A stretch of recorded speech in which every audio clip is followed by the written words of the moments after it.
Listo, perfecto. Entonces, de nuevo, muy buenas noches a toda la Sociedad Colombiana de Pediatría Regional Bogotá, a este webinar de hoy, martes 11 de abril, sobre infección respiratoria aguda de los virus respiratorios y las estrategias de control de antibióticos. Hoy tenemos dos grandes invitados, la doctora Claudia Beltrán y el doctor Juan Pablo Londoño, ambos infectólogos pediatras, que ahorita en su momento haré la respectiva presentación.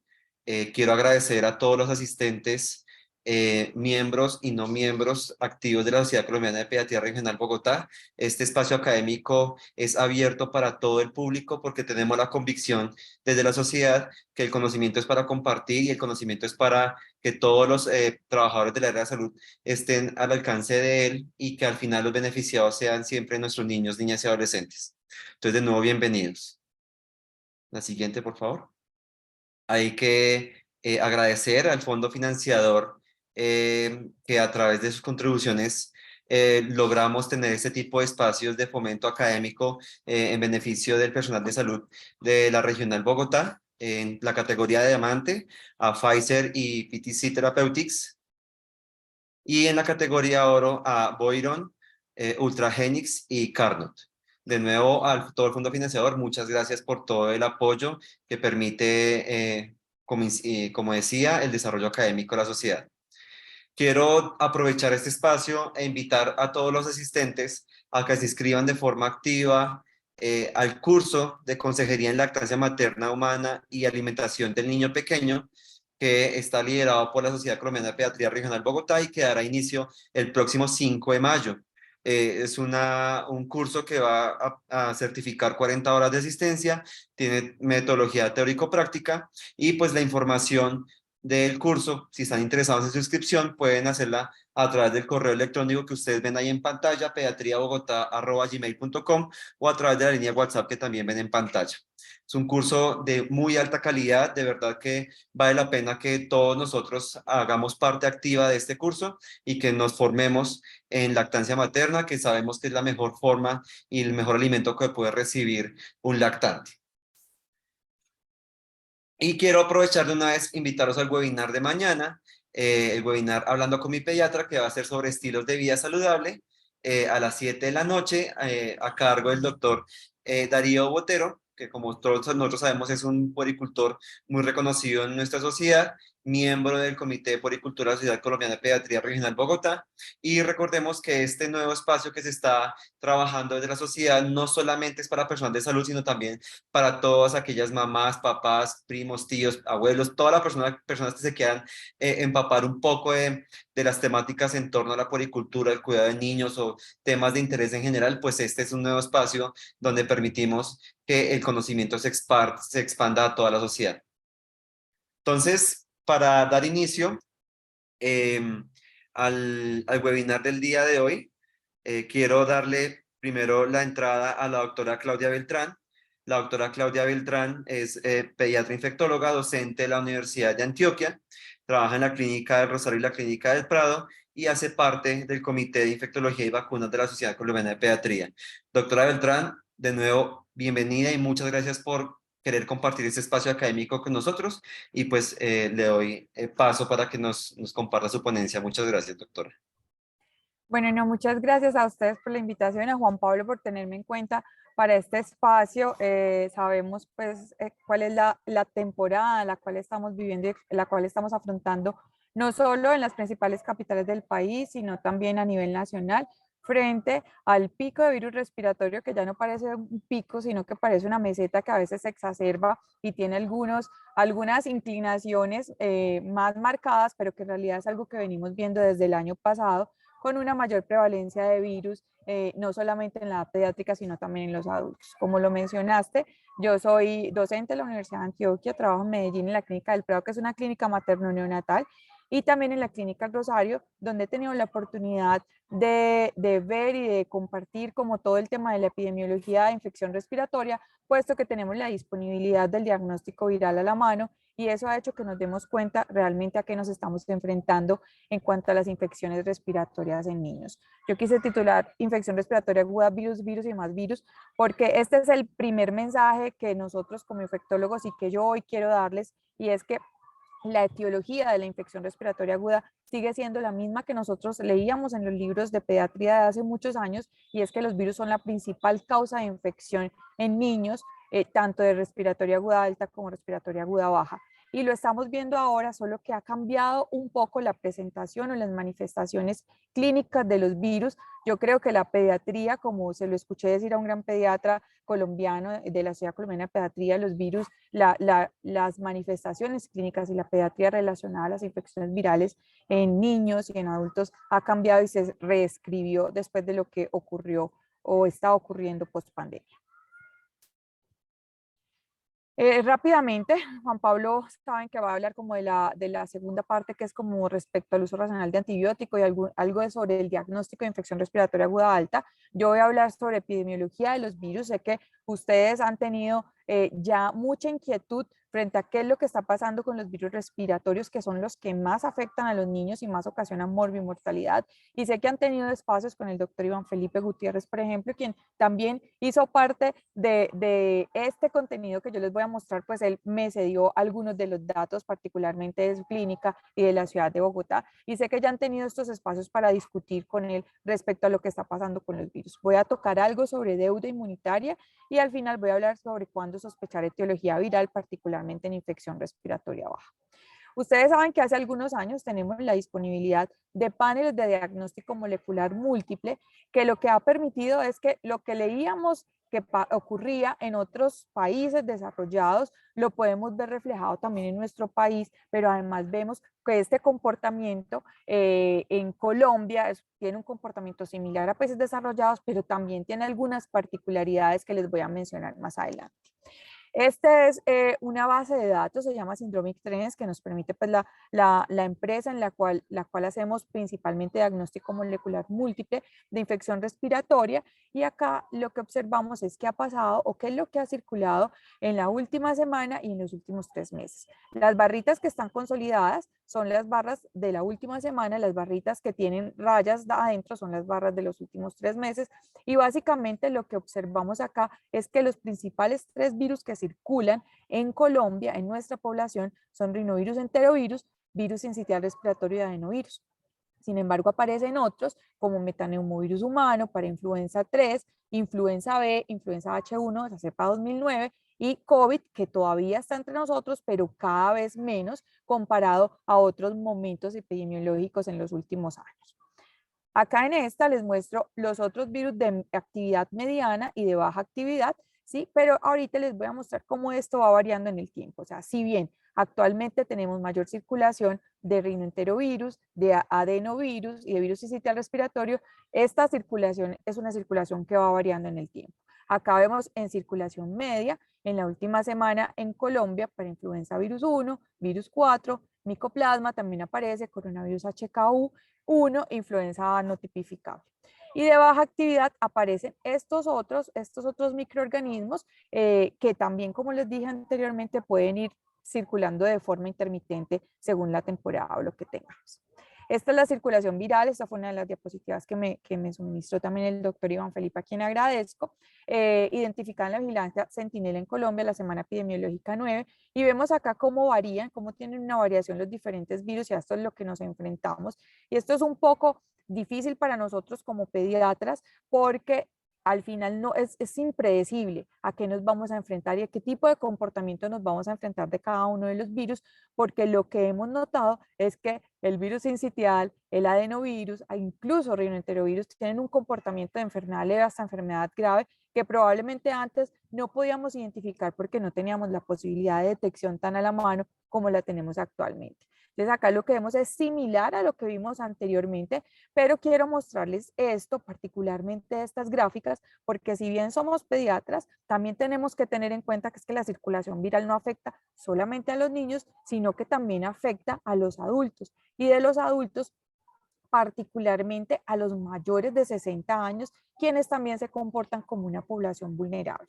Entonces yo recuerdo cuando en COVID nos preocupábamos un montón por lo que pasaba con los ancianos y lo que pasaba con COVID, y casi que alejamos a los niños de los ancianos porque iban a transmitirle, eran pues los principales transmisores, o eso creíamos, del COVID para ellos, y terminamos cometiendo, pienso yo ahora, algunos errores, pero tratando pues como de cuidar de cuidar a toda la población frente a este distanciamiento que tuvo otros efectos, principalmente desde el punto de vista emocional en las familias.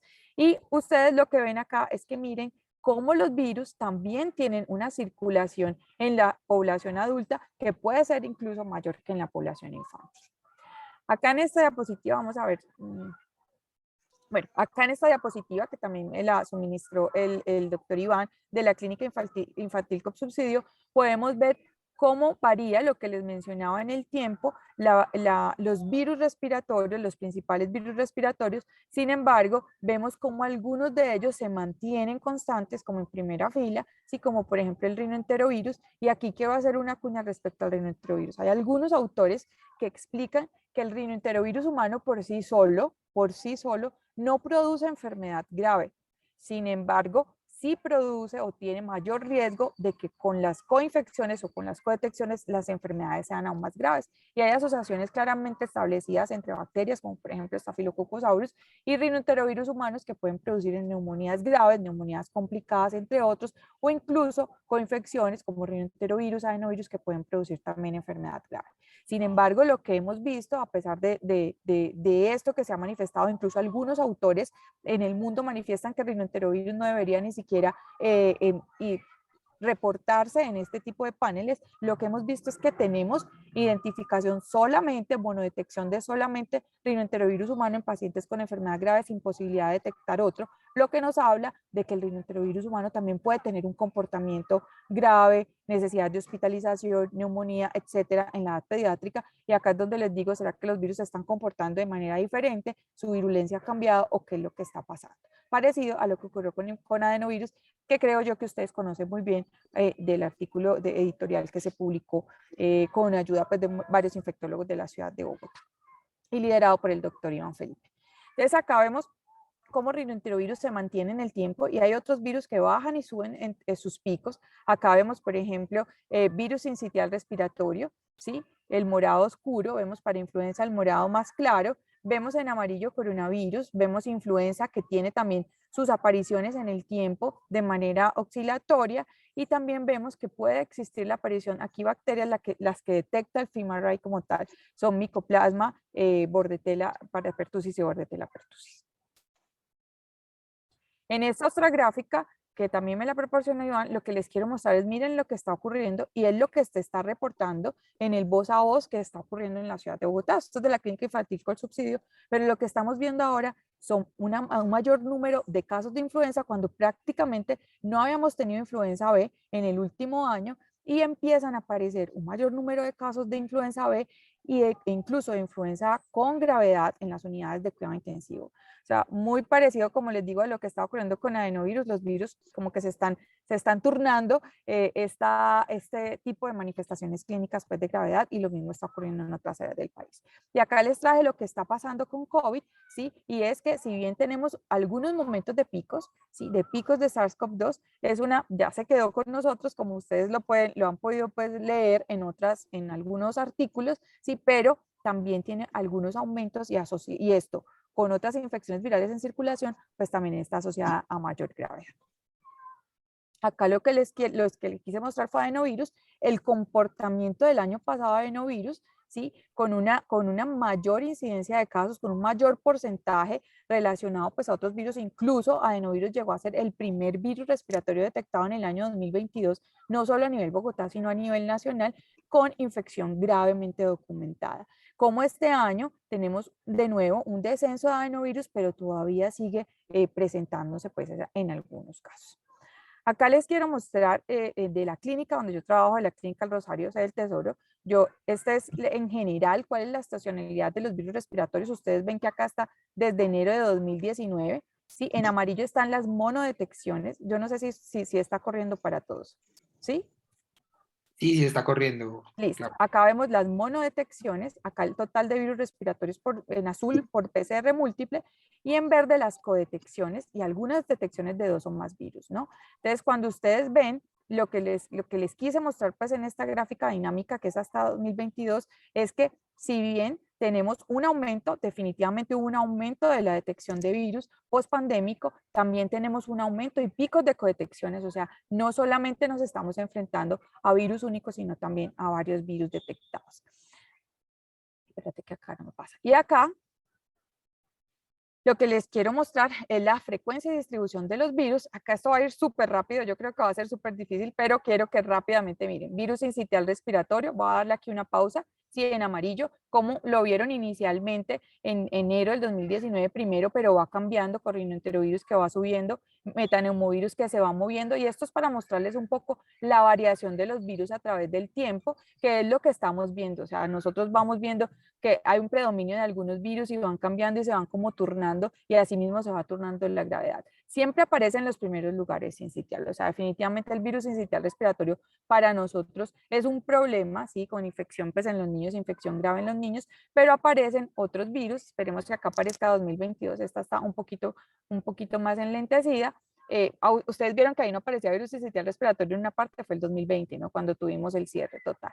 Y acá vemos cómo de nuevo aparece virus sincitial respiratorio, cómo aparece influenza A, influenza B y cómo se va movilizando a través del tiempo la detección de virus. Sí, rinoenterovirus humano, como aparece como primer lugar en casi toda la totalidad del tiempo. Y lo que ocurrió con adenovirus, sí, mírenlo acá en verde, cómo empieza a ocupar los primeros lugares en 2022, y este fue como al final, como cerramos el año con estos dos microorganismos que son los que nos han causado dolor de cabeza. Bueno, a ver un segundo. Acá les muestro lo que pasó con adenovirus en la clínica, lo que les decía, o sea, no solamente un aumento del total de adenovirus, sino también de adenovirus, este naranjita, es detectado con otros virus, lo que aumenta la gravedad, en lo que está reportado, que aumenta la gravedad de las infecciones respiratorias. Y acá también lo que pasa con COVID, y ahorita les voy a mostrar un artículo en el cual no solo tenemos cuando hay COVID solito, sino que también tenemos, cuando hay aumento de la enfermedad, aumento pues de las detecciones, sino que acá pues casi no tuvimos COVID durante este último año. Bueno, voy a hablar un poco de la deuda inmunológica. Resulta que cuando se empezó a mirar que había muchas más infecciones respiratorias virales después del COVID, después de la pandemia, y no solo virales, sino también bacterianas, se empezó a hablar de este término, que no es un término nuevo, es un término viejo, de deuda inmunológica, y empezaron a haber algunos detractores, pero básicamente fue por una malinterpretación del concepto, ¿sí? Ustedes, ¿por qué surgió el concepto de deuda inmunológica? Básicamente, lo que se empezó a observar es que los virus, estas son frases pues comunes que uno escucha en la práctica diaria, los virus los están volqueteando, los virus están dando muy duro, a mí nunca me daba gripe, ahora vivo de gripa en gripa, no salen de un virus para meterse en otro, y esto empezó a llamar la atención de los científicos a nivel mundial y dijeron, ¿qué es lo que pasa? O sea, ¿será que es que nuestro sistema inmunológico no está siendo entrenado de manera adecuada o no fue entrenado de manera adecuada en el momento en que hubo el cierre total y en el momento en el cual hubo el distanciamiento, y por lo tanto están atrasados, ¿sí? Es como si hubieran perdido el año, están atrasados frente a este entrenamiento y frente a esta respuesta contra virus y contra bacterias, y por eso estamos viendo este fenómeno. Inicialmente, este fenómeno se consideró controversial porque planteaba algo que le dio argumentos a algunas personas, incluso a algunas personas antivacunas, y decían, ah, bueno, ahora están hablando de que estamos en deuda inmunológica, o sea que sí es mejor infectarse, y es mejor infectarse de forma natural, y eso dio lugar a múltiples controversias, peleas, bueno, etcétera, frente a este concepto como tal. Entonces, se fue usada pues en nuestra contra, ¿no? En contra de las personas que sabemos que las vacunas funcionan y que siempre va a ser mucho mejor entrenar el sistema inmunológico a través de vacunas en términos de enfermedad grave, ¿no? Porque sí, se puede hacer un entrenamiento natural, pero la posibilidad de enfermedad grave es mucho mayor. Entonces, en este artículo, que es básicamente una editorial de la revista de inmunología viral, ¿sí? Lo que habla es qué es lo que pasa con la deuda inmunológica. Es que el sistema inmunológico le falta entrenamiento, o sea, no es que el sistema inmunológico esté menguado, sino que no se ha expuesto a los virus, ¿sí? O es que hay una disfunción inmunológica secundaria, infección viral por SARS-CoV-2, que incluso ya había sido descrita antes, particularmente infecciones por los virus herpes, por ejemplo, por citomegalovirus, que producen una disfunción inmunológica secundaria, pero o generalmente esta disfunción ocurre porque son virus crónicos, ¿sí? No es por un virus que supuestamente sus manifestaciones son agudas, pero que hoy en día con todo el tema y todas las hipótesis alrededor del long COVID empiezan a plantearse más fuertes sobre ¿será que la exposición al SARS-CoV-2, este virus, tiene esta capacidad de tener una disfunción inmunológica que incluso se vio en los pacientes con infección aguda, ¿sí? Cuando tenían COVID y después se enfrentaban a una infección bacteriana con una respuesta que no era usual frente a las infecciones bacterianas e incluso con infecciones frecuentes posterior a tener la infección por COVID.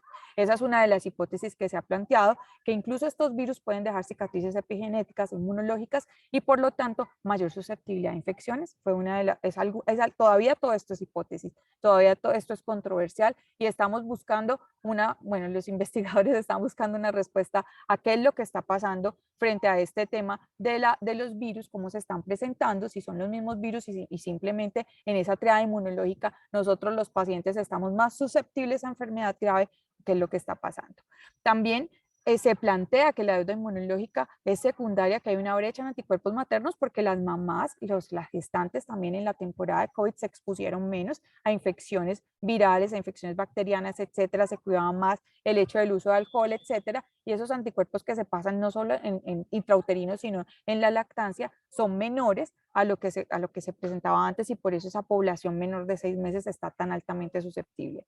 Y lo otro que se plantea dentro de esta hipótesis es que hay una respuesta inflamatoria intensificada por la edad de exposición primaria al virus. ¿Esto qué quiere decir? Los niños antes se enfrentaban más tempranamente, en etapas más tempranas, a los virus con un sistema inmunológico un poco menos, por así decirlo, robusto, y ahora se están enfrentando a los virus por primera vez a los 3, 4, 5 años, y esta respuesta inflamatoria puede ser mayor, y quizás por eso estamos viendo que también es algo subjetivo que uno ve pues cuando pasa ronda en las clínicas, etcétera, y es cada vez vemos niños más grandes, más enfermos, ¿sí? No solamente son los niños pequeños, sino niños más grandes, 4 o 5 años, incluso no solamente con necesidad de hospitalización, sino con ausencia escolar, mayor sintomatología, un virus tras otro, y esto puede ser también explicado por esto, ¿sí? También se habla en cuanto a deuda inmunológica, que no solamente es una deuda inmune individual, sino una deuda inmune poblacional, porque la inmunidad de rebaño se ha perdido frente a los virus y hay mayor circulación de virus, incluso en población adulta. O sea, no solo son los niños, sino que los adultos también se están enfermando más con un relajamiento pues, de las medidas, porque ustedes saben que ya nadie se queda en casa con una gripa, sino que hay necesidad laboral. También, y esto lo pongo acá con una sorpresa, parte de lo que sustenta la hipótesis de deuda inmunológica es que todos estos que cuentan el uso de antibióticos en el mundo han notado que hay un mayor uso de antibióticos en el mundo y esto probablemente es porque es muy difícil diferenciar el diagnóstico viral de bacteria. Acá les muestro lo que ha ocurrido. Estos son infecciones ambulatorias, diagnósticos de infecciones ambulatorias según los años, 2018, 19, 20, 21, 22. Acá vemos en azulito el 2022, pues este artículo salió en abril del 2022, pues los datos solo son hasta abril del 2022, pero vemos cómo infecciones como infecciones enterovirales, gastroenteritis, bronquiolitis, etcétera, a medida que va pasando como el tiempo, miren lo que ha ocurrido acá, presentan unos picos mayores a lo que se presentaba en tiempo atrás. Y en cuanto al desplazamiento temporal, si ustedes notan en estas curvas, está pequeño, pero yo se las voy a mostrar acá mejor. Casos de virus respiratorio sincitial. Este estudio es específicamente de virus sincitial respiratorio y positividad de virus sincitial respiratorio. Cada uno de estos colores es un año, ¿sí? Y este rojito es 2021-2022. Este rojo es 2021-2022. Si ustedes ven, casi que era predecible los picos de virus sincitial respiratorio cada año, ¿sí?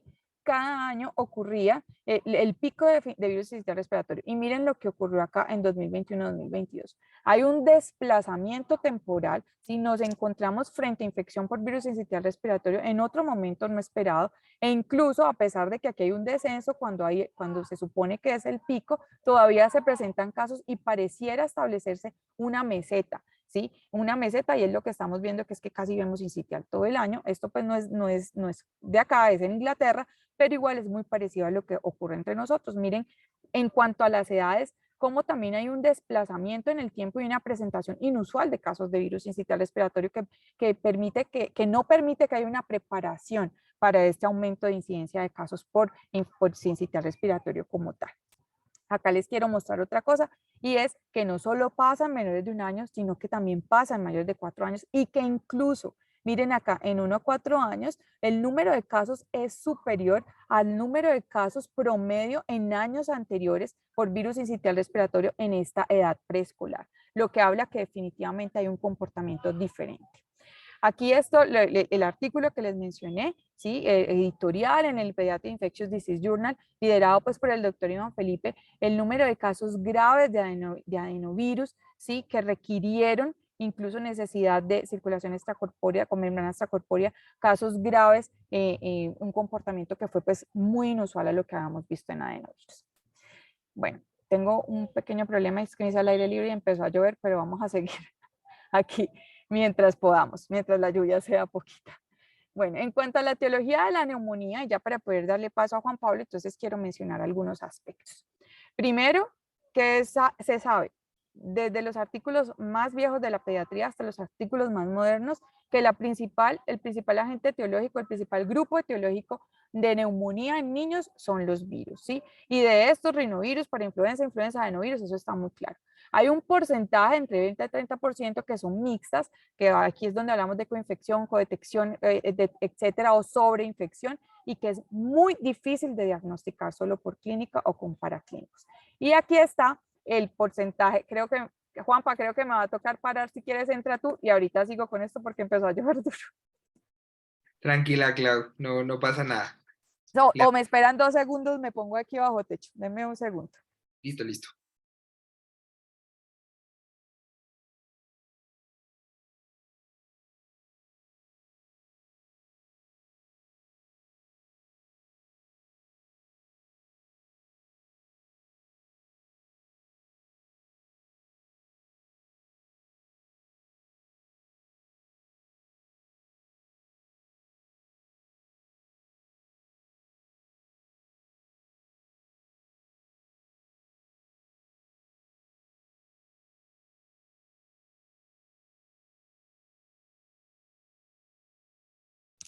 Bueno, ya va a llegar.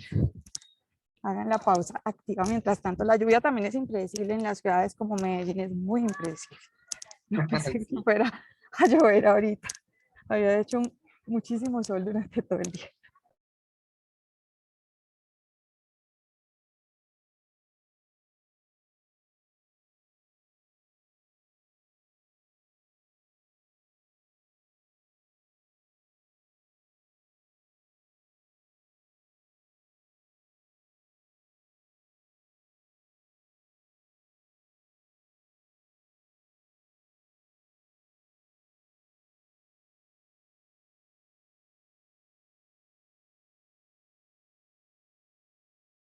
Bueno, listo, ya estoy acá bajo techo. Bueno, entonces sigamos con el tema de la etiología y de lo que sabemos desde hace muchos años sobre etiología en neumonía en niños como tal, y sabemos que predominan las infecciones virales. Aquí pues aparece un rango muy amplio, pero en realidad lo que vemos es que generalmente la etiología en la infección respiratoria aguda no solo baja, sino también alta de predominio viral, y ahorita pues Juanpa nos va a hablar más de eso. Acá les quiero mostrar que no solamente los virus son la principal causa etiológica de neumonía, sino que además están asociados con neumonía grave, con neumonía que requiere ventilación mecánica. ¿Por qué? Porque usualmente cuando tenemos un paciente grave es cuando más dudamos de que se trate de etiología viral solamente, y es cuando más usamos antibióticos, porque es muy difícil, y la verdad es que es muy difícil desde pediatría y todavía sigue siendo una piedra en el zapato poder definir cuándo se trata de una neumonía viral, de una neumonía bacteriana. Lo único que tenemos pues como a favor y que es fuerte es que por epidemiología lo que más circula son los virus. Este es un estudio transversal. El objetivo era mirar los agentes que causaban neumonía grave en los pacientes con ventilación mecánica. Eran pacientes graves de 1 mes a 16 años con diagnóstico de neumonía grave. Se estimó este tamaño de muestra. Sí, estos son los pacientes pues incluidos, y esto fue lo que encontraron. Pacientes con neumonía grave con ventilación mecánica que incluyeron en este estudio pues fueron 75 según los cálculos que ellos hicieron. Neumonía viral 26% solita, neumonía bacteriana 20%, neumonía mixta, ¿sí? Aquí hay que decir que hay una limitación en este tipo de estudios, y es que se detectan microorganismos, pero definir cuál de esos es el que está causando la respuesta inflamatoria y la gravedad es muy difícil. Incluso puede tratarse solamente de portación que de infección como tal, y ningún organismo en 5 pacientes. Entonces, acá más o menos muestra lo que estamos viendo, y lo que quiero traer con esto es que definitivamente las neumonías virales solitas también pueden producir neumonías graves con necesidad de ventilación mecánica. Estos son los virus que se detectaron principalmente. Miren lo que les decía, rinoenterovirus humano está como ahí, tiene un papel como muy importante, sobre todo en el tema pues, de codetección, pero en algunos pacientes con monodetección aparece adenovirus, sincitial, influenza A, para influenza, o sea, cualquiera de los virus respiratorios que conocemos son capaces de producir enfermedad grave. Este es un artículo que salió en Pediatrics en el cual querían evaluar qué pasaba con las codetecciones de otros virus respiratorios en pacientes hospitalizados con COVID-19. Acá lo que vemos, las barras más oscuritas son los pacientes que tenían codetección, o sea, todos son COVID, pero los que tenían las barras más oscuritas, los que tenían codetección. Y en esta tabla quiero resaltar lo siguiente. La importancia de la codetección o cómo juegan, qué papel juega tener varios virus en un paciente. Miren acá en el primero, en esta primera columna es el total, aquí niños con cualquier codetección y aquí niños sin codetección viral. Y ustedes pueden observar que algunos signos y síntomas, como por ejemplo la dificultad respiratoria como tal, fue estadísticamente significativa mayor en pacientes que tenían codetecciones. Fatiga, mialgia, malestar general, fue estadísticamente superior también en los pacientes que no tenían pues codetecciones. Y en cuanto a los desenlaces graves como tal, acuérdense que este era COVID con cualquier otro virus, acá podemos ver en esta, ¿sí? Aquí están niños con cualquier codetección, cómo tenemos en cuanto a soporte de oxígeno, necesidad de CPAP, necesidad de ventilación mecánica invasiva, incluso admisión a UCI, ¿sí? Acá podemos comparar los dos, estadísticamente significativo en pacientes que tenían codetección. Entonces, además de que tenemos circulación de varios virus al tiempo, la codetección está asociada a mayor gravedad en los pacientes.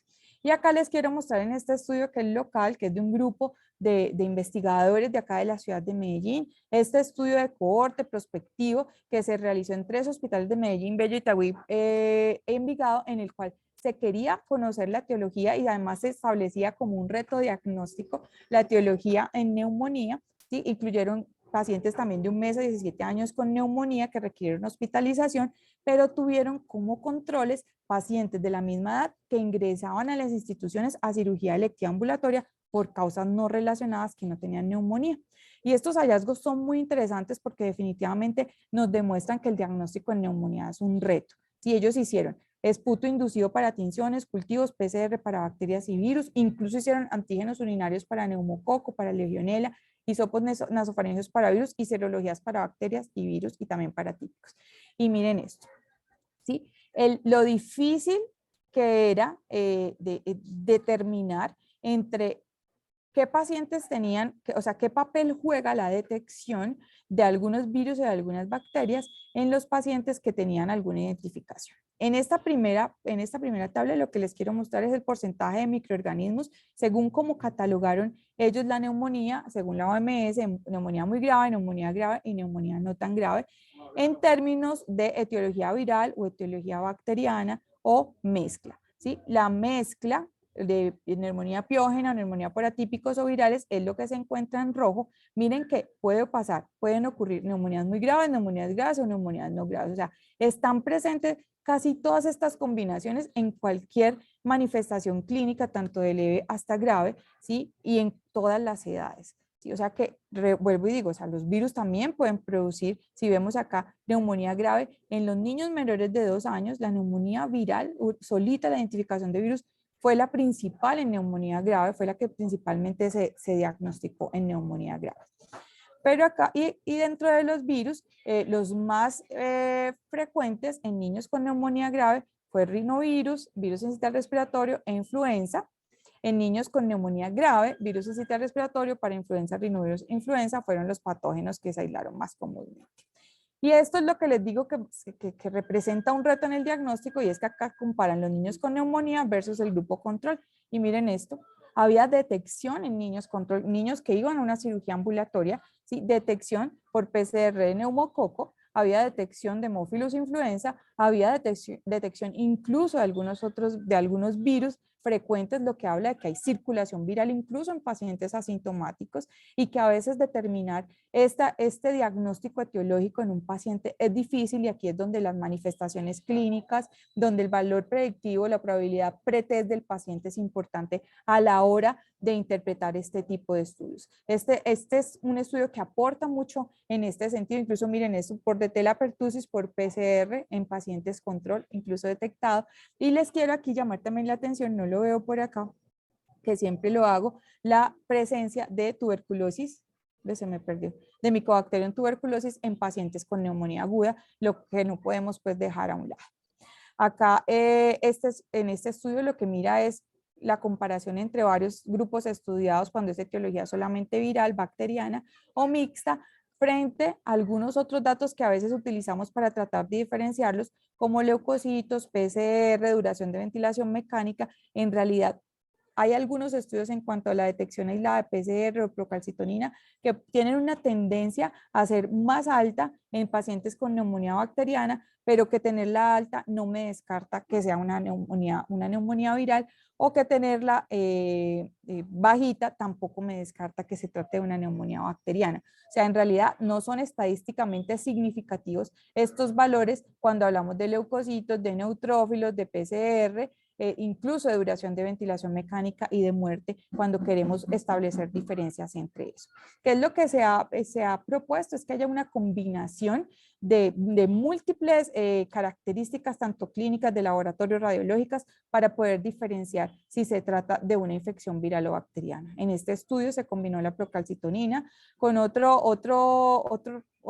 indicador pues, de neumonía bacteriana o de infección bacteriana, que era el amiloide sérico A, ¿sí? Y que, pues, que no tenemos en disponibilidad, pero lo que les quiero mostrar es que aún así es difícil diferenciar entre uno y otro en neumonía bacteriana y viral, y todavía no tenemos la panacea frente a cómo podemos diferenciar una neumonía viral de la bacteriana, pero sí se puede predecir que si un paciente con la combinación de criterios, tanto manifestaciones clínicas, tener un diagnóstico etiológico viral, y de aquí la importancia del diagnóstico, y tener unos reactantes que no están tan elevados también, y algunos hallazgos radiológicos nos pueden ayudar para poder diferenciar.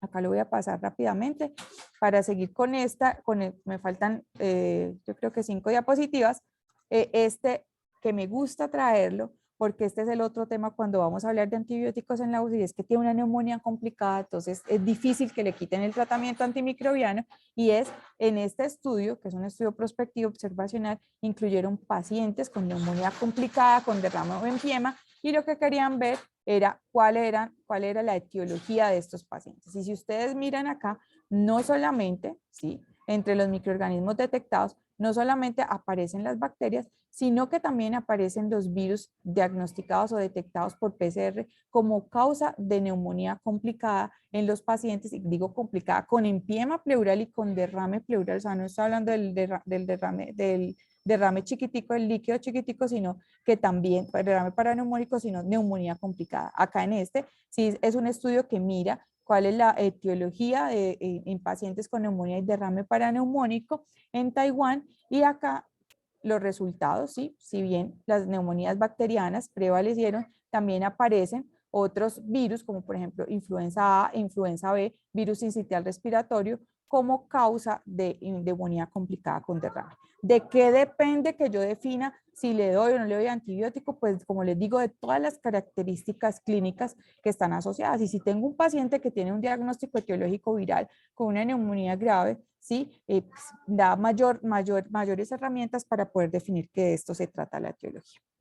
Por último, les traje esta escala, es una escala que desarrolló una argentina que se llama la escala de Moreno. Esta escala la saqué de una revisión sistemática de la literatura, que es un grupo de la Universidad Industrial de Santander, para diagnosticar neumonía viral, para diferenciar neumonía viral y bacteriana, y lo que ellos encontraron es que prácticamente este score es como que el mejor se comporta en cuanto a rendimiento diagnóstico, con una sensibilidad de 100%, especificidad de 93%, valor predictivo positivo de 75 y negativo del 100, para neumonía bacteriana. Y la traigo básicamente para que miren qué se tiene en cuenta, ¿sí? O sea, las escalas parecen ser mejores para diagnosticar y para diferenciar esto, y aquí es cuando tanto las características clínicas, el ojo clínico, las características radiológicas, exámenes de laboratorio, la edad, la vacunación, son importantes para poder definir este diagnóstico etiológico. Entonces acá vemos, el que quiera pues lo puede buscar, cuáles son las características en la radiografía de tórax, si consolidaciones o infiltrados intersticiales bilaterales hablan más de neumonía viral.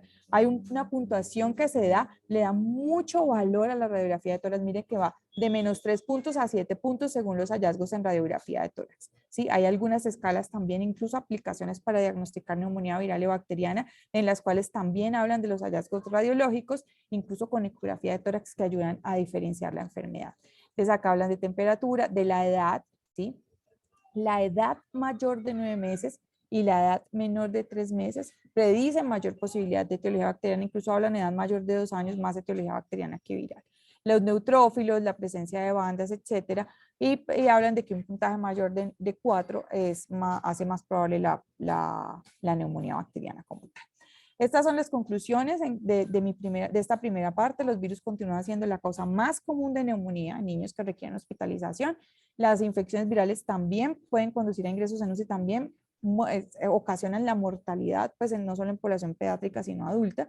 La vacunación ha sido una estrategia exitosa y ojalá, yo digo, ojalá tuviéramos más vacunas para los virus y el desarrollo viral de vacunas virales entre en auge, sobre todo de virus respiratorio, porque terminan siendo un gran problema tanto para el tratamiento como para el diagnóstico en pediatría y el uso racional de antibióticos. Muchas gracias y ahora sí, Juanpa, te doy la palabra. Doctora Beltrán, muchísimas gracias por tan excelente conferencia. Entonces vamos a continuar con el doctor Juan Pablo. Recuerden, por favor, todos los asistentes que pueden ir colocando sus preguntas en el chat de la reunión para irlas recolectando y al final hacer un conversatorio con los dos infectólogos invitados y poder solucionar todas las dudas. Entonces el doctor Juan Pablo Londoño, él es infectólogo pediatra de la Universidad del Bosque, magíster en infección por el virus de inmunodeficiencia humana de la Universidad Rey Juan Carlos de España, pediatra de la Universidad de Rosario, médico y microbiólogo de la Universidad de los Andes y actualmente es profesor de pregrado de la Universidad del Rosario y del posgrado de la Universidad de los Andes. Doctor Juan Pablo, bienvenido y muchas gracias por querer estar en este espacio. Bueno, Juan, muchas gracias. Primero que todo, agradecerle a la doctora Claudia por su charla. Me adelantó muchísimo de lo que les quería contar hoy. Entonces, como pues la doctora Claudia ya les ha contado varias cosas, me gustaría empezar mi charla con 3 casitos clínicos. Entonces, los que tengan el chance de escanear el código QR que está aquí a la izquierda, o aquellos que puedan poner el código en su navegador para que podamos hacerlo de forma interactiva. Creo que Juan se los va a poner ahí en el chat para que lo vayan viendo. Entonces, la primera pregunta es, y esta es libre para que ustedes escriban, y hagan un ejercicio introspectivo de cómo se sienten en antibióticos, infección respiratoria aguda. La idea, y pueden escribir lo que quieran, bien, mal, muy bien, súper mal, lo que ustedes quieran. Creo que Juan ya les mandó el link. Entonces ahí ya empezaron a escribir. A medida que van usando las mismas palabras, claramente las letras se van poniendo más grandes o más pequeñas. Entonces por ahí ya hay otra respuesta que habla de regular, regular, bien, desafíos, criterio. ¿Qué más hay por ahí? Bien, se va poniendo más grande. Listo. Entonces, muy bien. O sea, creo que la mayoría se siente bien para hablar de antibióticos, infección respiratoria aguda. Es como la palabra que más los describe. Listo. Entonces, vamos a hablar de nuestro primer caso clínico. Entonces, el primer caso es Camila, una niña de 2 años, que consulta por un cuadro de 3 días de picos febriles cuantificados hasta 39 grados, asociados a hiporexia, rinorrea hialina, tos, y al examen físico la encuentran taquicárdica, febril, y cuando le abren la garganta encuentran estas amígdalas que ustedes ven ahí, hipertróficas, con exudados, y a la palpación cervical encuentran adelomegalias bilaterales mayores a 1 centímetro. Entonces, en ese momento la había valorado el médico hospitalario, dijo, eso es una amigdalitis bacteriana, le indicó una dosis de penicilina benzatínica de 600.000 unidades y la mandó para la casa. Pero al segundo día vuelve a consultar con ustedes porque continúa con fiebre.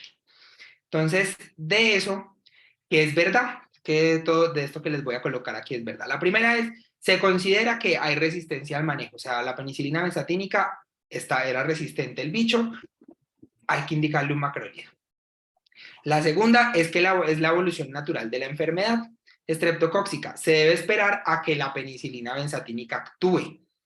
La tercera es se debe administrar amoxicilina clavulanato por la producción de beta-lactamasas. La D se considera una infección viral, posiblemente un Epstein-Barr, por lo que no requiere terapia adicional. Alguien ya marcó esa opción.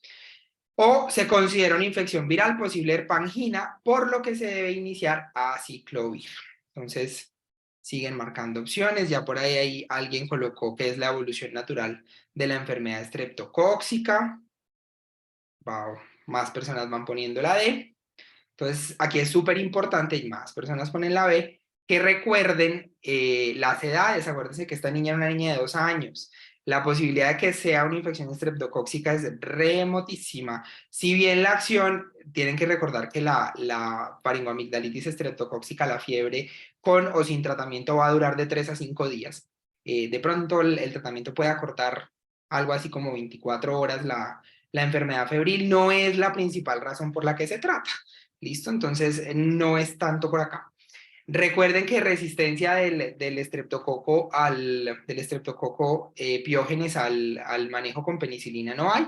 Entonces, macrólidos y amoxiclav pues no serían opciones adecuadas. Lo más probable es que se trate de un Epstein-Barr en nuestro escenario, que recuerden que es diferente al americano, que reportan más infección por este virus en los adolescentes. Nosotros es más frecuente que sean niños pequeños. Y recuerden que la herpangina, aquí para hacer promoción, no es por el virus herpes, es por el virus Coxsackie. El aciclovir no le sirve para nada, pero ninguno marcó eso, entonces estamos bien. Listo. Este es el segundo caso. Se llama Sergio, es un niño de 5 años, consulta por un día de evolución de picos febriles hasta 38, asociado a otalgia derecha. En los días previos la madre había reportado que había tenido algo de síntomas gripales. Al examen físico ustedes le encuentran la membrana timpánica derecha eritematosa, como la ven acá, incluso un poquito abombada a la otoscopia. Entonces, ¿cuál de los siguientes es falso? Falso sobre lo que estamos sobre la enfermedad de Sergio. La primera es que se puede diferir la decisión de formular antibiótico hasta por 3 días. La segunda es que la confirmación diagnóstica debe incluir la realización de una neumatoscopia. Se debe incluir terapia para neumococo resistente por epidemiología local. Y la última es que el efecto Poliana es una causa importante de cura espontánea. ¿Se arrepintieron? El que había puesto la A se arrepintió y lo cambió para la C. ¿Alguien más da más? ¿Alguien habla del efecto Poliana? Listo. Entonces, varias cosas que son importantes acá. Recuerden que dentro de la otitis, ahorita vamos a profundizar en eso, una de las alternativas siempre es parar y no iniciar el tratamiento de forma inmediata, sino diferirlo hasta por 3 días para definir si requiere tratamiento antibiótico. La confirmación y neumatoscopia, definitivamente esto es verdad. Los pediatras tenemos que entrenarnos más en la realización de neumatoscopias. Se debe incluir terapia para neumococo resistente por epidemiología local. Esto es falso. Recuerden, y ahorita vamos a ver por qué, si bien el neumococo resistente viene aumentando, hoy por hoy nuestra indicación no es el cubrimiento de neumococo resistente de primera instancia. Y recuerden el efecto Poliana, ¿listo? Un porcentaje bien importante, que ahorita vamos a ver cuál, de los casos de otitis tienen una cura espontánea, aún sin tratamiento antibiótico. Por eso es importante hablar de ellos. Listo. Uy, esa rayita que salió ahí, no sé cómo quitarla.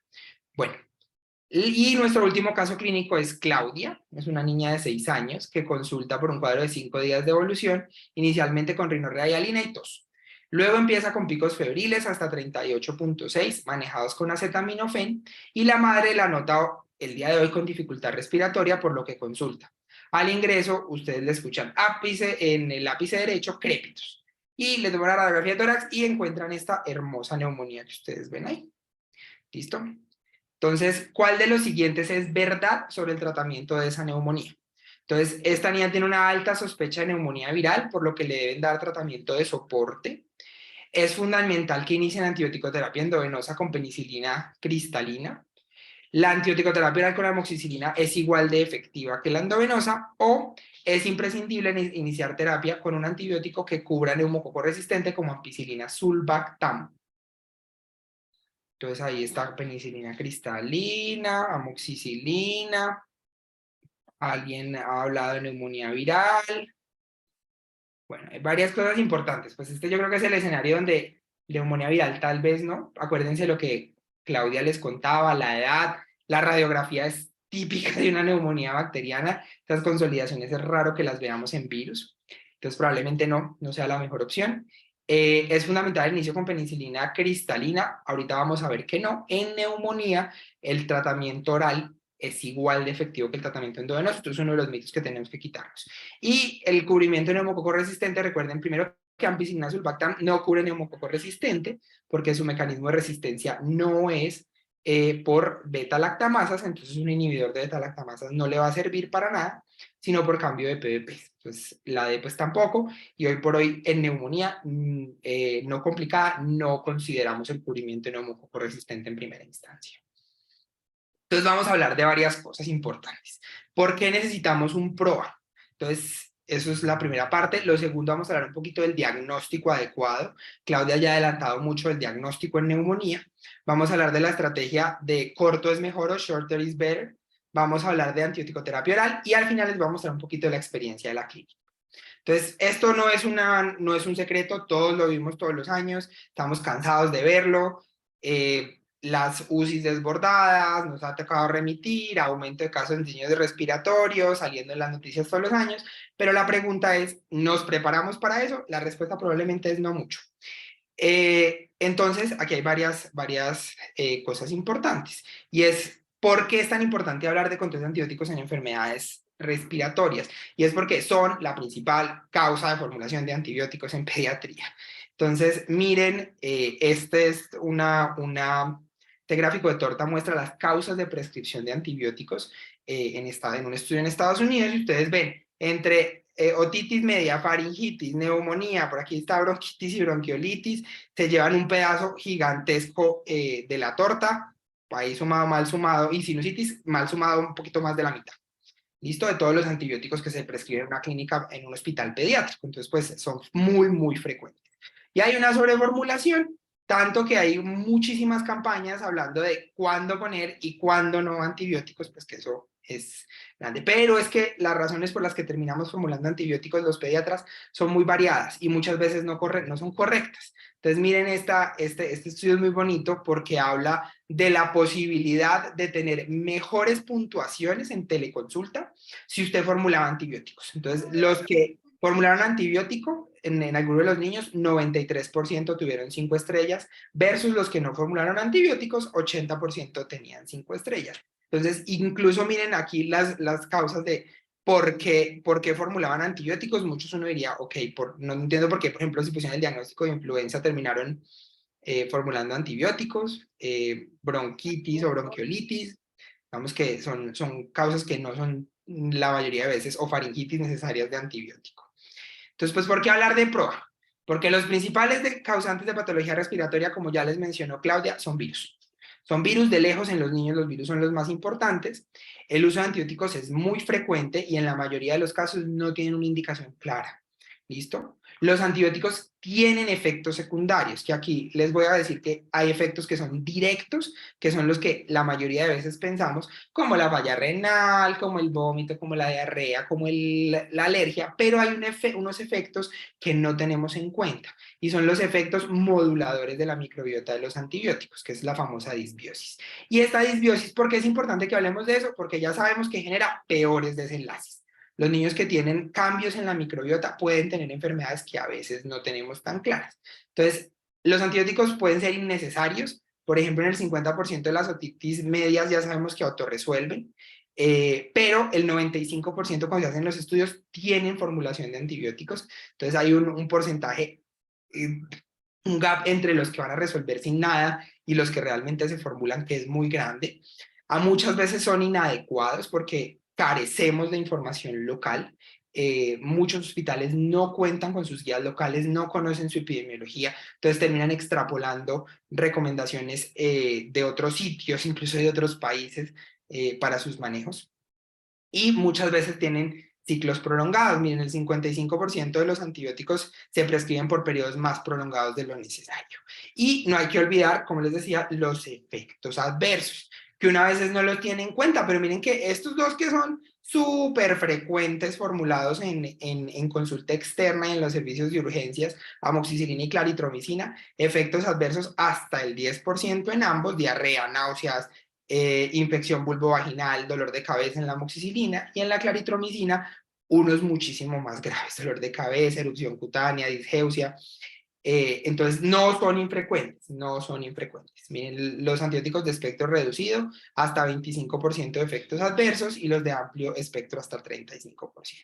Y esto pues es todos los efectos de la disbiosis que ya sabemos que incluso están relacionados con enfermedades, pues enfermedades o condiciones como la obesidad, que uno a veces no la ve tan directa. Y ni hablar de este estudio que es muy bonito, que salió ya hace un par de años, que miraron 14.000 niños y se dieron cuenta de que de esos 14.000 niños, el primer dato que es alarmante es que el 70% habían tenido formulación de antibióticos en los 2 primeros años de vida. O sea, un número enorme de niños tenían formulación de antibióticos en sus primeros años. Pero no solo eso, cuando lo compararon con los niños que no habían recibido antibióticos, encontraron que haber recibido antibiótico, por razón que sea, adecuada, inadecuada, aquí no están tratando de buscar eso, encontraron que haber recibido antibiótico aumentaba el riesgo de asma, rinitis alérgica, dermatitis atópica, enfermedad celíaca, sobrepeso, obesidad y déficit de atención e hiperactividad. Entonces, pues miren que los efectos modulares de la microbiota no son menores en los niños. Entonces, para el diagnóstico correcto, pues ya sabemos que es un reto para el pediatra y para el médico general. Entonces, mi primera declaración es que los virus pueden dar leucocitosis, neutrofilia, elevar la PCR, elevar la procalcitonina, causar fiebre persistente, incluso causar derrame pleural. O sea, ya vimos lo difícil que es hacer el diagnóstico. Claudia nos lo mostró, y es porque los virus pueden dar todo eso mismo que dan las bacterias. Y la segunda declaración importante para esta charla es que no existe ningún marcador diagnóstico individual que sustituya al juicio clínico juicioso. Si no somos buenos haciendo historia clínica y examen físico, no importa qué biomarcador nos traigan, no vamos a poder diferenciar entre una neumonía viral y una neumonía bacteriana o una infección respiratoria viral versus una infección que necesita antibiótico. Y es que a veces, por ejemplo, la neumonía tiene un dilema grave, y es que ni más faltaba, no vamos en contra de la OMS, estamos de acuerdo con las políticas, salvan vidas, pero recuerden que la definición de neumonía de la OMS es taquipnea y fiebre. Y lo que ellos dicen es que la neumonía debería tratarse con antibióticos. Claramente estas definiciones están pensadas para escenarios donde los enfoques diagnósticos son mucho más limitados, no están pensadas para hospitales pediátricos, donde la mayoría de nosotros trabajamos. Esos requieren un juicio un poquito más elaborado que solo decir taquipnea y fiebre, y hoy por hoy en la era del uso racional de antibióticos, pues nos toca tener mucho cuidado con este diagnóstico. Esto pues ya se los conté un poquito, Claudia, de los virus. La otitis media pues tiene unas características, digamos que peculiares, y es que es la principal razón de prescripción de antibióticos en niños en todo Estados Unidos. 5 millones de niños y 10 millones de prescripciones al año de antibióticos son por otitis media. Y aquí hay unos problemas importantes, porque miren que a pesar de ser la primera causa de prescripción, la mayoría de los pediatras no tenemos un entrenamiento adecuado en nuestros niveles de formación en hacer una neumatoscopia adecuada para poder diagnosticar la otitis media. Y ya esto se los había contado, sabemos que de todos los que tienen diagnóstico de otitis media, el 95% se prescriben antibióticos. Incluso en estas series americanas es tan escandaloso como que no solo el 95% tiene antibióticos, sino que además de eso el 40% son de amplio espectro. Y aquí esto es un mensaje importante. Los macrólidos son antibióticos de amplio espectro. ¿Listo? El acitromicina es un antibiótico de amplio espectro, que la podemos dar oral, pero cubre un montón de microorganismos. Gram negativos, gram positivos, intracelulares que uno no quisiera presionar. O incluso en ellos tienen cefalosporina de tercera generación orales, también las utilizan. Se ha catalogado que hasta la mitad de las prescripciones son innecesarias y este es un dato aún más llamativo. 96% son por 10 días. Y ya vamos a ver en quiénes sí, 10 días y en quiénes no. ¿Listo? Y este es el problema diagnóstico grave que tiene la otitis. Entonces, miren, este es un estudio viejito del doctor Pichicheiro, que es un pediatra italiano que tiene varios estudios interesantes, sobre todo en streptococopiógenes, pero en este estudio encontró que para el diagnóstico de la otitis, cuando lo hacía el pediatra, solo le pegaba en el 50% de los casos al diagnóstico de otitis, versus si lo hacía el otorrino hasta en el 73% de los casos. Miren que hay un gap grande en poder diagnosticar de manera adecuada.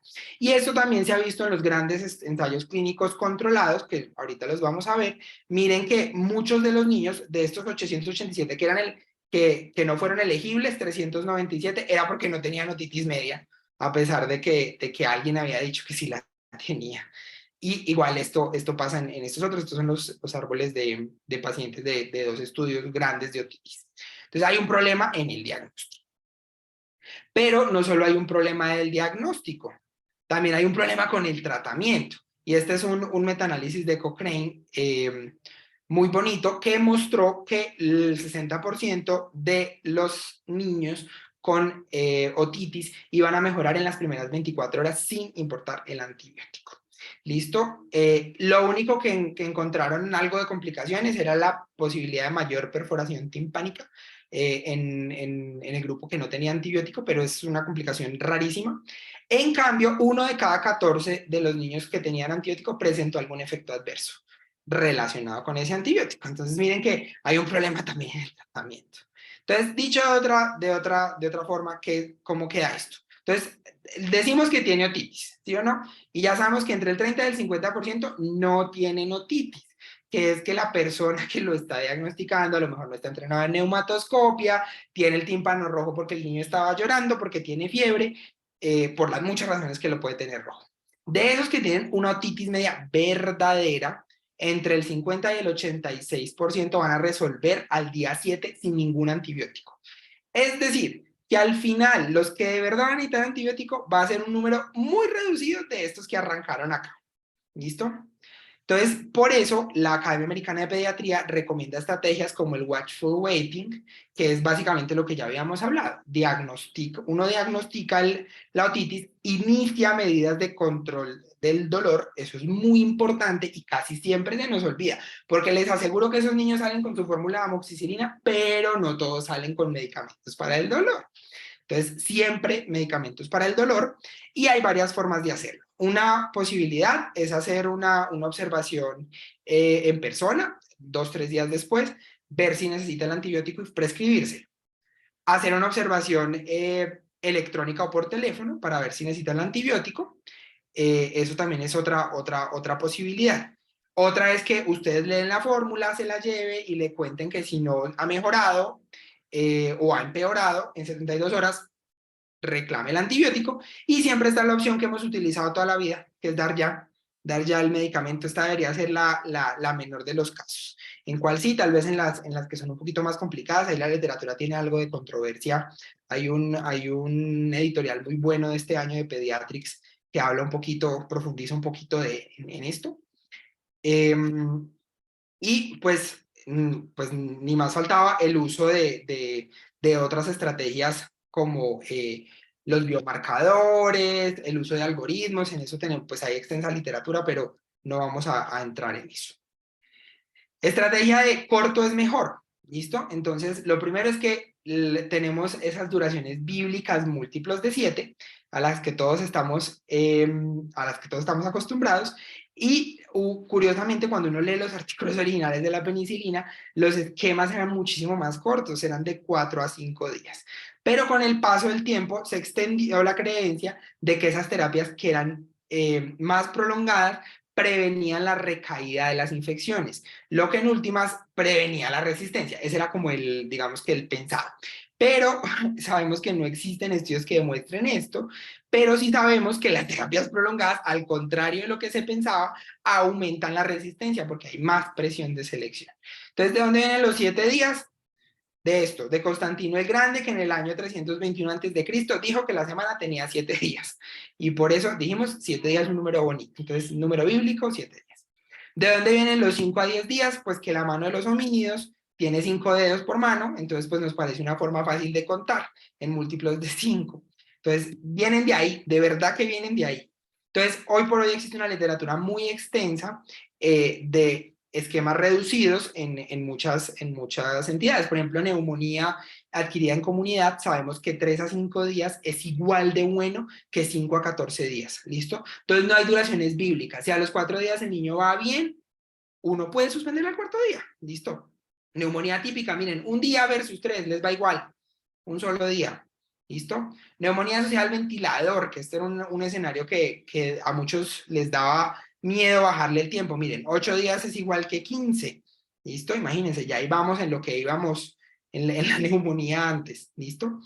Y así para muchos, y así para muchos otros. Entonces hoy sabemos que corto es mejor, no solo es bueno, sino que es mejor. Y de eso hay varios estudios en niños, sobre todo en neumonía. Este es el estudio SAFER, que tuvo 281 participantes, comparó amoxicilina 5 días versus 10 días en neumonía adquirida en comunidad ambulatoria, y ellos encontraron que en el grupo de intervención 85% de curación versus 84% en el grupo control, es decir, no hubo diferencias. O sea, es igual dar amoxicilina por 5 días versus 10 días.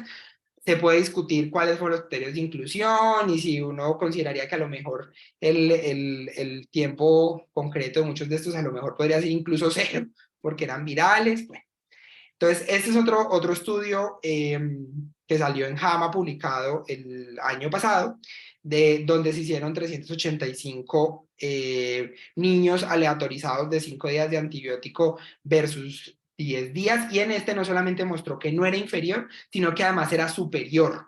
¿Listo? El manejo con 5 días. ¿Por qué? Porque mostraron que los cambios en el resistoma, es decir, en la presencia de genes de resistencia medidos por secuenciación de nueva generación nasal, o mostraba un aumento en los genes de resistencia en aquellos que tenían terapias estándar, es decir, de 10 días. Miren, más genes de resistencia con diferencias significativas, ¿listo? Entonces, bueno, pues esto ya está replicado. En otitis media ya sabemos que el tiempo, ¿cuánto es el tiempo adecuado? En el 85% de los pacientes el tiempo adecuado para otitis media es 0 días, o sea, nunca iniciar. Pero estas son diferentes guías que van desde la Organización Mundial de la Salud, por aquí están las americanas, que hablan hasta 7 días algunas, otras 10 días, y particularmente en otitis media les tengo que mencionar que existe un estudio americano que mostró que en niños menores de 2 años, es decir, de 6 meses a 2 años, los outcomes de terapias acortadas por debajo de 10 días no eran adecuados. Esta es una de las pocas excepciones que tenemos en esto de acortar terapias. O sea, en niños de 2 años, el estándar hoy por hoy siguen siendo manejos de 10 días. ¿Listo? Que son la menor cantidad. Pues ya sabemos que en la mayoría de niños el tiempo adecuado es 0 días. ¿Listo? Y esto es una cosa importante. Miren que cuando se fueron a mirar cuánto tiempo formulaban los pediatras para infecciones de vías urinarias y neumonía adquirida en comunidad, encontraron que el 60% tenían prescripciones de 10 días o más. Eso es un montón. Eso es un montón para infecciones que sabemos hoy por hoy que no requieren en algunas ni siquiera 3 días. Entonces, ¿cuáles fueron las factores asociados a estas duraciones más largas? Edades menores de los niños, perdónenme, el tipo de afiliación que ellos tenían, y una cosa importante es que cuando había residentes y fellows era menos probable que las duraciones fueran más largas. Eso es un mensaje para los que ya no estamos metidos en la academia, y es que nos toca estudiar para que para que no terminemos en un estudio de estos diciendo que formulamos más tiempo del que es que somos viejitos temerosos, dicen por ahí. Estas son como las excepciones. Lo que les digo, miren que en otitis media menores de 2 años sabemos que 10 días, 5 días fue inferior a 10 días. Ese tal vez sea uno de los poquitos donde nosotros definitivamente, miren la cantidad de excepciones, aquí no hay 10, ¿listo? No hay 10 versus todas las que les mostré de posibilidad de acortar. Y este fue un estudio que salió literalmente hace como 3 días, donde trataron de nuevamente preguntar en España los tiempos de formulación de antibióticos, y miren esto que encontraron. El 40% de todas las terapias antibióticos duraban más de lo que tenían que durar. Y específicamente en neumonía, el 77%, en otitis media, 43%, y estos pues ya meningitis y tanto neumocócica como meningocócica también duraban mucho más tiempo del que la literatura hablaba. Entonces es un problema las terapias largas. Con respecto a al uso de la vía oral, el uso de antibióticos por vía oral pues se ha satanizado en muchas infecciones sin evidencia de que haya una inferioridad real, pero hay que tener en cuenta 2 parámetros fundamentales. Uno es la biodisponibilidad del fármaco. No todos tienen la misma biodisponibilidad. Hay unas moléculas que tienen una biodisponibilidad que acuérdense que es la cantidad de fármaco que efectivamente entra a la sangre después de que la consumo, y la tolerancia del niño a la vía oral. Si no hay tolerancia, pues es difícil que podamos utilizar esta vía.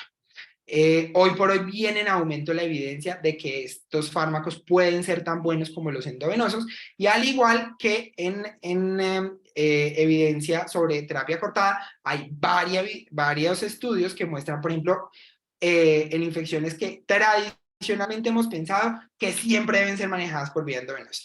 Osteomielitis, miren aquí la cantidad de ensayos clínicos, hay 9 ensayos clínicos, más de 1000 individuos en la suma de todos estos, y en todos ha mostrado que el antibiótico oral versus el endovenoso es igual de bueno, igual en bacteremia, ¿listo?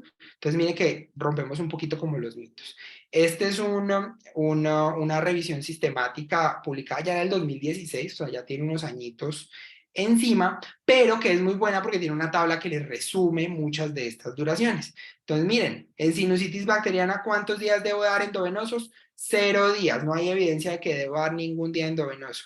En el linfadenitis cervical, 0 días. En neumonía adquirida en la comunidad, 0 días. Tal vez en cuándo iniciarla, cuando sea severa o complicada y solamente de forma inicial, y es una opinión de expertos. ¿Listo? Una opinión de expertos. Entonces, miren que muchas de estas infecciones permiten la terapia con vía oral, y hay que empezarlo a hacer. ¿Por qué? Porque disminuye muchas de las cosas que les voy a mostrar. Les voy a hablar un poquito de la experiencia de claritromicina en colsubsidio. Entonces, este es un poquito de los gérmenes.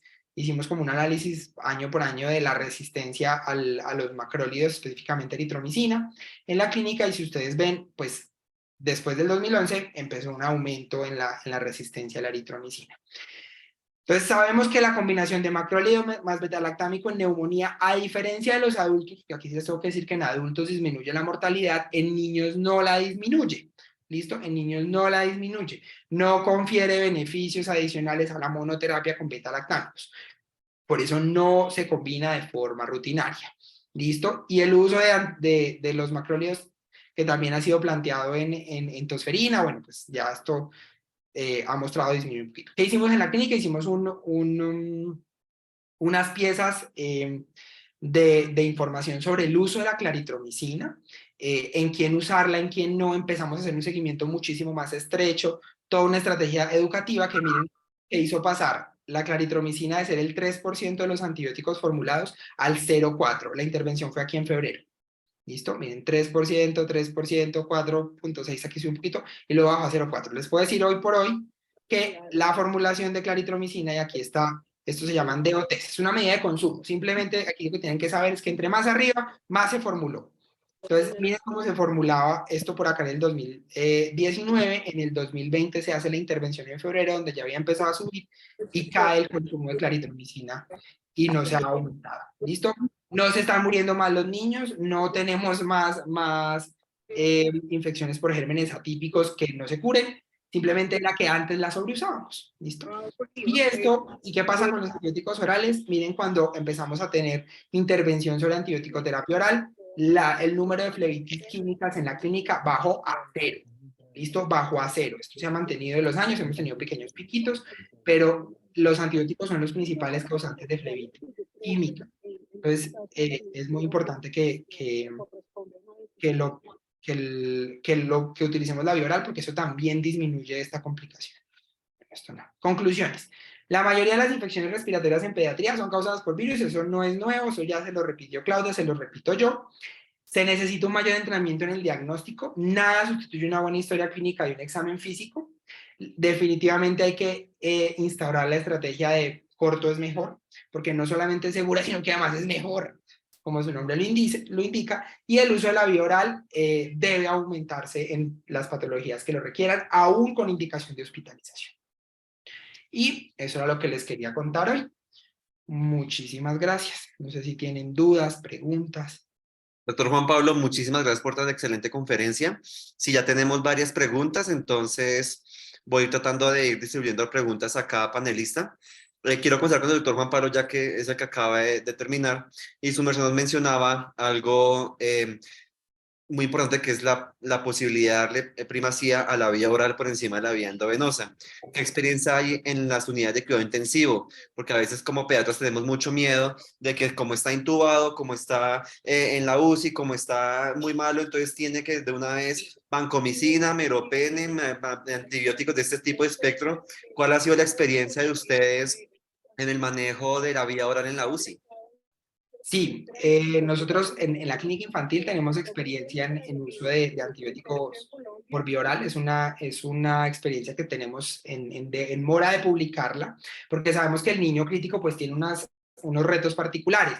Hay hipoperfusión intestinal, la biodisponibilidad puede estar alterada, tal vez de entrada no sea la mejor opción, pero en la fase estable de las infecciones sin duda alguna lo es. Entonces, en los niños que empiezan a tolerar vía oral y que ya pueden recibirla, es una opción, la hemos utilizado con muy buenos resultados, estamos pendientes de la publicación de la evidencia, no hay mucho escrito al respecto, pero sí tenemos experiencia en eso, en utilizarlos. Perfecto. Y pues ahorita voy a dar el paso a la doctora, pero antes quiero que nos cuente, doctor Juan Pablo, en tiempos de el manejo para la amigdalitis bacteriana, pues sabemos que por guías está el benzetacil, amoxicilina por 10 días. ¿Ahí ya se ha descrito algo? ¿Qué se sabe del acortamiento también en este tipo de patologías? Esa es una muy buena pregunta. Entonces, el primer mensaje que les quiero mandar es que las guías siguen diciendo 10 días, las guías de la... Entonces, bueno, primer mensaje. ¿Por qué tratamos la amigdalitis bacteriana? O sea, ¿por qué tratamos la amigdalitis estreptocóxica? Para prevenir las complicaciones, ¿sí o no? Sobre todo la fiebre reumática, ¿sí o no? Es la que más quiere uno prevenir o a la que más le apunta a prevenir. Entonces, los estudios que mostraban el uso de amoxicilina por 10 días son estudios viejísimos. Hicieron un recuento histórico de toda la evidencia de estos y son estudios muy viejos.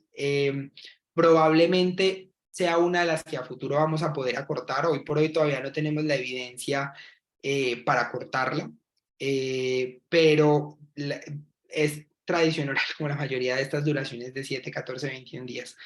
Y sale, sobre todo mostraban en esa charla que esa extrapolación de amoxicilina de 10 días venía de la penicilina oral, de la penicilina del PEMBK que existía, que antes utilizábamos, que dábamos por 10 días, pero claramente amoxicilina es superior en biodisponibilidad, muchísimas cosas a la penicilina oral, entonces estamos pendientes de tener más evidencia sólida para poder cambiar la recomendación de los 10 días.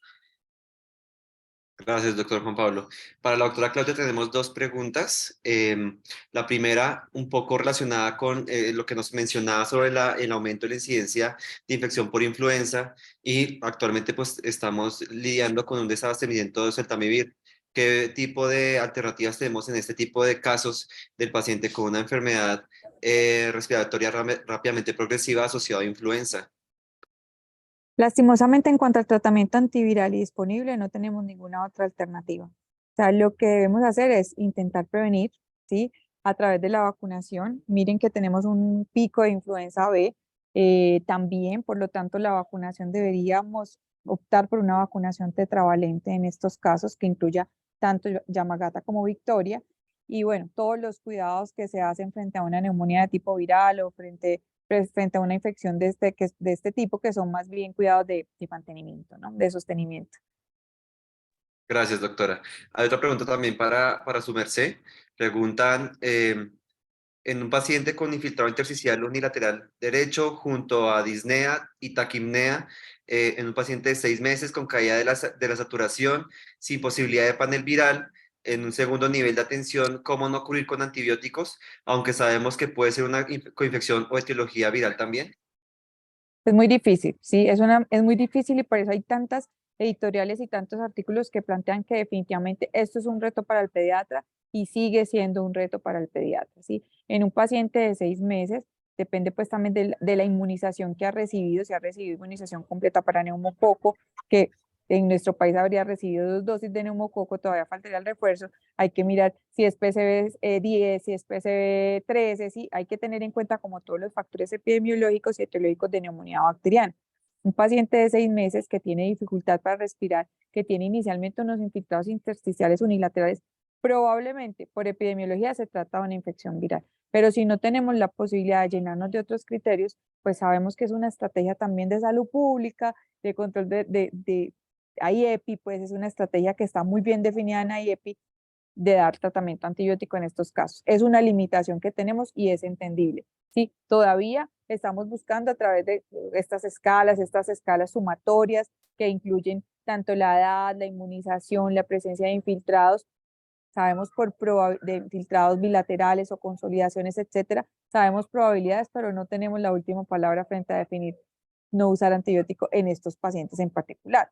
A lo que vamos nosotros en estos casos es, por ejemplo, o sea, qué tipo de antibiótico va a dar, o sea, si es un paciente que puede tolerar la vía oral, ¿sí? Que es un paciente que está inmunizado, ya tiene la estetosis de Haemophilus influenza, por ejemplo, que no necesitamos usar un claulín, ¿sí? Si es de tratamiento oral o una ampicilina sulbactam, que podemos irnos por una ampicilina o por una amoxicilina si estamos pensando en neumococo, que son los 2 principales agentes bacterianos que pueden producir neumonía a esta edad. Y no necesariamente tenemos que recurrir a otras opciones terapéuticas de mayor espectro. Y también pensar en tratamientos acortados, como bien lo mencionó Juan Pablo ahora. Perfecto, doctora. Hay otras 2 preguntas adicionales para el doctor Juan Pablo. La primera relacionada a neumonía típica, un poco en dirección de cuándo sospechar una infección por algún germen atípico, cuáles serían las indicaciones de dar el tratamiento con claritromicina y en caso de que esté indicado, cuánto sería el tiempo de tratamiento. No es fácil, no es fácil, digamos que hay algunas cositas clínicas que no sirven, la edad, entonces recuerden que niños muy pequeños, pues la posibilidad de ver atípico es rarísimo, menos de 5 años, no es lo primero que uno piensa. Hoy por hoy disponemos en algunos escenarios muy particulares, guiado por el infectólogo, de paneles moleculares que nos permiten la detección de estos gérmenes, para no hacerlo a ciegas en muchos casos. Pero digamos que es una suma de cosas. Entonces, lo primero que uno tiene que pensar es, tengo un diagnóstico alternativo más frecuente con el que caen casi todos, asma. El niño tiene asma porque tose con el frío, tose por las noches, doctor, el niño corre y tose, y le hacen una radiografía y la radiografía es indistinguible de dos equipos. Entonces, llenarnos de razones para pensar, listo, no es asma, está bien, check ya la primera, tiene un patrón radiológico compatible, que es principalmente intersticial, bilateral, el famoso corazón peludo, que no siempre está o puede ser causado por otras cosas como los virus, y la edad. Creo que después de hacer todo ese filtro, ya sí podríamos pensar en quién requeriría un panel molecular, si lo requiere o no lo requiere, y el tratamiento que es con el macrólido acortado, ya vieron, un día es igual a 3 días, por favor no den terapias prolongadas para los gérmenes atípicos. Perfecto. Hay otra relacionada de nuevo con infección respiratoria alta, enotomastoiditis, sabiendo que nos enseñan siempre que es una patología de un foco parameningio, no sé qué. Entonces, ¿cuál sería la vía y qué antibiótico y cuál es el tiempo de tratamiento? Y que nos recuerde para otitis media, cuál sería el tiempo de tratamiento ideal. Listo, para tomasitis lo primero que yo les tengo que decir es que en infectología la tenemos de para arriba. En general para todas las infecciones bacterianas, porque no es lo mismo lo que pensamos lo que hacemos en un hospital versus otro que está a 20 cuadras. La epidemiología es completamente diferente, entonces cada hospital pues tiene que hacer recomendaciones basadas en su epidemiología local. ¿Qué les digo que hacemos en la clínica infantil? Basado en varias cosas. Primero, sí, si bien muchas veces nos repiten, es un foco para meningio, la posibilidad de complicaciones intracerebrales de la tomastoiditis está cercana al 2%. Entonces, digamos que nosotros, sumado al juicio clínico, consideramos que el cubrimiento de un foco en sistema nervioso central para todos los casos y de forma rutinaria no es adecuado.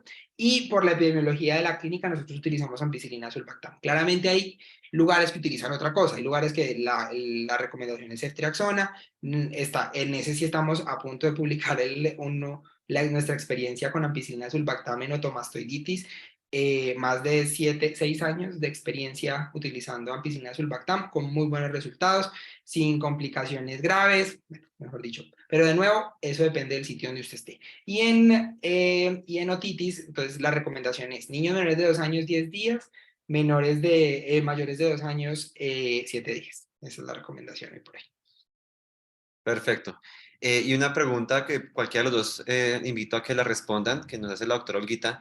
Cuando esos niños que vienen tratados de forma ambulatoria por infección respiratoria alta, sabemos que muchas veces nos llegan servicios de urgencias ya, como decimos nosotros, toreados con otros antibióticos por rinofaringitis que terminan dando el antibiótico por calmar a la mamá y luego se complican y terminan en servicio de urgencias ya con procesos respiratorios bajos y con diagnósticos de neumonía. En estos casos de esos niños que ya vienen toreados con antibióticos y que nos dicen que iniciar una segunda línea, ¿cuál sería la recomendación más adecuada? Si quieres yo la respondo, Juan. Igual le estaba como respondiendo un poquito en el chat a la doctora Olga. Bueno, básicamente puede ocurrir por dos cosas. Uno, por un inicio muy temprano de antibióticos en probablemente un paciente con una etiología viral y que de hecho algunos autores consideran si usted tiene una infección respiratoria aguda, le da antibióticos y no mejora, la placa no empeora, no muestra una neumonía, el paciente no está séptico, probablemente eso es un factor más que te dice se trata de un virus y no de una bacteria. Entonces, probablemente ese paciente, lo primero es cuestiónese si necesita antibiótico o no. Lo segundo es cuestiónese si se trataba de una infección viral que en este momento está haciendo un comportamiento bifásico, porque hay virus como por ejemplo el adenovirus que tienen comportamiento bifásico. El paciente parece que va mejorando y después prun recae nuevamente fiebre y así hay otros virus que se pueden comportar de esa manera y no necesariamente es una falla terapéutica el antibiótico. Ahí pues sería muy útil tener un diagnóstico etiológico viral, por ejemplo, pero como muchas veces no lo tenemos, entonces hay que hacer otra evaluación del paciente frente a cuestiones de si se trata de una infección bacteriana, que usted está recibiendo un antibiótico apropiado a dosis adecuada y no mejora. Entonces la otra posibilidad es que se trate de una neumonía complicada que la puede descartar con una radiografía de tórax, por ejemplo. En el caso en el que el paciente tenga una luzca mal, luzca grave, si a pesar del tratamiento antibiótico y usted piense que tiene una neumonía bacteriana, hay dos posibilidades.